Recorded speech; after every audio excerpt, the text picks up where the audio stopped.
Hola, buenas. El ejercicio que vamos a ver en este momento sería la representación de un PLC, de un autómata programable. Pero lo vamos a hacer de una manera muy particular. Vamos a diferenciar entre lo que serían los módulos de entrada, módulos de salida, entradas analógicas, módulos de comunicaciones por separado. ¿Por qué vamos a hacer esto? Este ejercicio de representación sería para poder tener más amplitud a la hora de representar un esquema. Por ejemplo, si disponemos de un PLC de mercado, pero queremos ubicar sobre el mismo sensores analógicos, sensores digitales que a lo mejor utilizan más de un cable, sensores activos, y vemos que no nos cabe en el esquema, podríamos echar mano de esta herramienta, es decir, de la utilización de lo que llamamos un clon del PLC, en el cual lo que haríamos sería separar los módulos de entrada, los módulos de salida, y con ello conseguimos que la clarificación a la hora del cableado de sensores pues sea mucho más notable. Note que nosotros con este tipo de autómata clon no modificamos nada, sino lo único que estamos haciendo es representar los propios bornes, pero con un esquema, digamos, un poco más amplio de conexionado.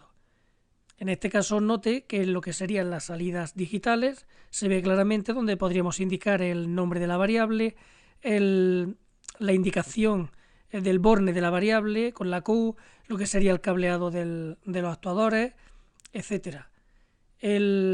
Incluso note aquí que como para la ubicación en cuadro, pues sí hemos utilizado el dibujo del PLC verdadero. Incluso el bornero.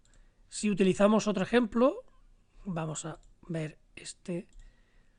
Por ejemplo, para este modelo, pues lo mismo. Este sería, digamos, una vista cenital del dispositivo desde arriba, de un módulo de entradas, en este caso serían entradas digitales, pero utilizamos un clon y de esta manera pues podemos clarificar, podemos escribir el nombre de la variable, etcétera, etcétera, como decíamos antes. Lo mismo con las salidas, con las entradas analógicas, etcétera. Para poder hacerlo, pues simplemente lo hacemos hemos creado unos pequeños rectángulos en los cuales indicamos pues si son entradas, salidas, etcétera. Vamos a realizar, por ejemplo, el del logo. Concretamente, en este caso, el logo pues es un logo que funciona a 24 voltios y tiene 8 entradas digitales. Pues nosotros utilizaríamos una fuente a 24 voltios.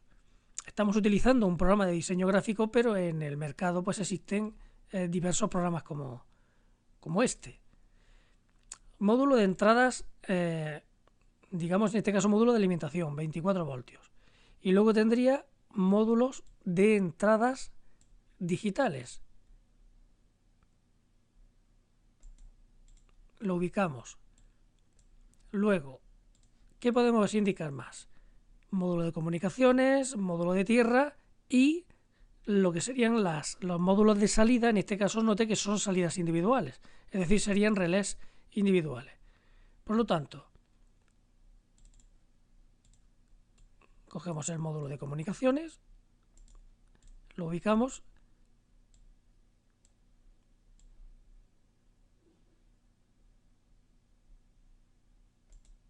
salidas, vamos a colocarlo justo a la línea guía. Aquí podemos indicar, por ejemplo, para la dirección IP. Por ejemplo, en este dispositivo pues sería la 190, por ejemplo, la 125, 234, 12. Esta sería la dirección IP de este dispositivo, por poner un ejemplo. Y una 5, por ejemplo. Una 5 muy grande, le ponemos una 4. Dirección IP de este dispositivo.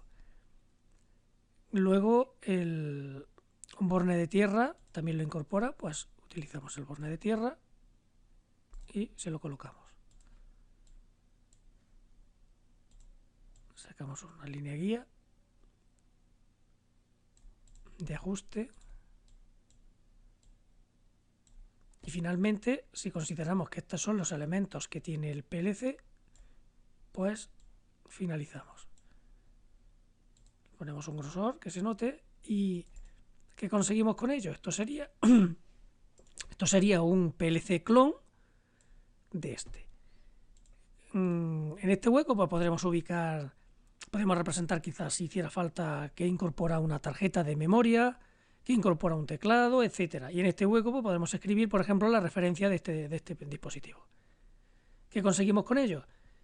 Podemos escribir aquí el número la denominación de la variable, vemos la alimentación y vemos, por ejemplo, la dirección de conexión. Vemos que tiene un borne de tierra, que sería este, y que tiene 4 salidas a relé. De esta manera podríamos, digamos, ahorrarnos, en este caso, aunque más que ahorrarnos, sería que en vez de realizar componentes de entrada y salida muy pequeños, pues podemos alargarlo a nuestro gusto, ya que esto es un dibujo vectorial, con lo cual se puede utilizar con la disposición que se desee. Se puede ensanchar, se puede estrechar y lo que decimos es que el procedimiento, lo que vamos buscando es simplemente eso, poder representar más cómodamente un PLC.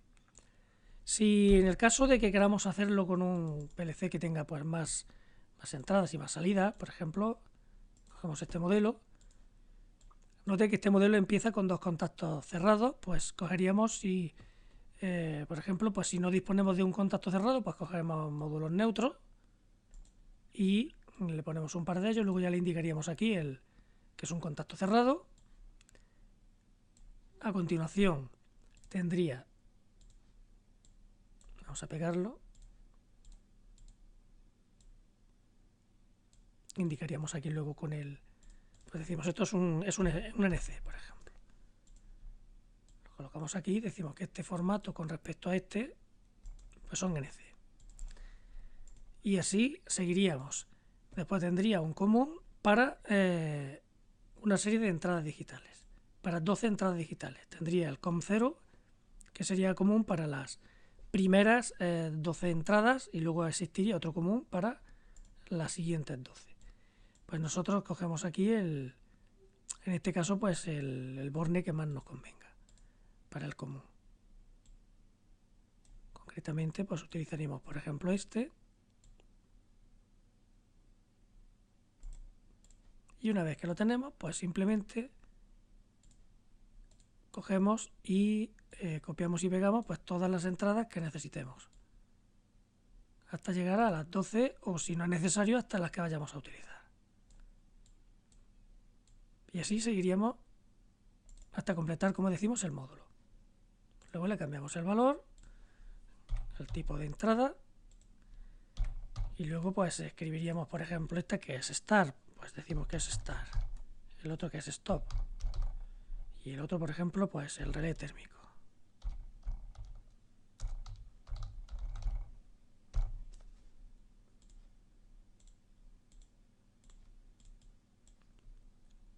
Lo rotamos y lo ubicamos.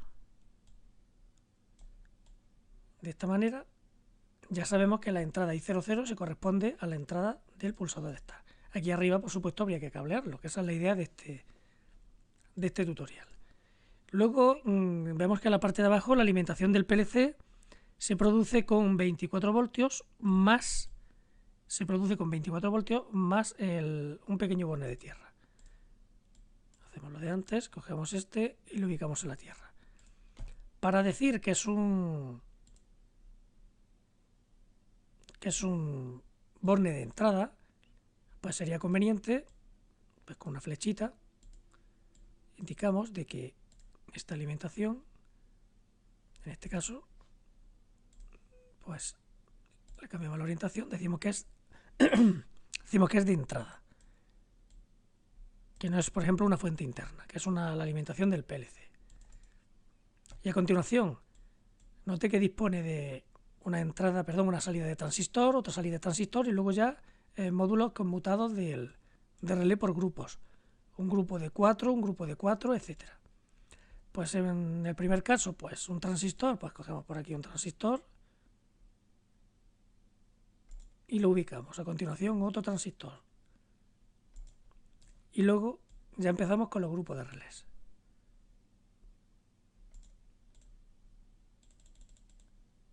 Note que tiene 1, 2, 3 y 4. Le hemos puesto 3, pues habría que indicarle en este grupo de relés, pues tendría uno más. Aquí se lo colocamos. De tal manera que esta sería la Q01, Q02, Q03, Q04 y Q05. A continuación, dispone o requiere de otro grupo de otras 4 salidas, luego otro de otras 4 y finalmente note que tiene grupos de una salida. O sea, serían relés individuales para una salida. ¿Que no vamos a utilizarlos todos? Pues no se compone el PLC entero. En este caso, pues cogemos otro común, lo colocamos y le cambiaríamos el nombre, pues diciéndole en este caso Q06, Q07, etc. Por otro lado, ¿que dispone de un módulo de comunicaciones? Pues se lo colocamos. Y así, sucesivamente, componemos lo que sería las partes principales que nosotros vamos a utilizar de este PLC. Una vez que estuviera terminado de componer, lo cerramos para agrupar el PLC, pues lo cogemos y lo vemos. Entonces este sería el PLC equivalente a este. Sin embargo, para nosotros es mucho más cómodo esta manera para poder cablear luego aquí los componentes. Podemos verlo aquí, por ejemplo, terminado. Este sería el que estamos haciendo terminado. El 1200. Un módulo de entradas analógicas. El logo. La fuente, etcétera. Y este sería el pequeño tutorial para realizar la representación y el cableado de diferentes PLC de diferentes marcas para un uso didáctico.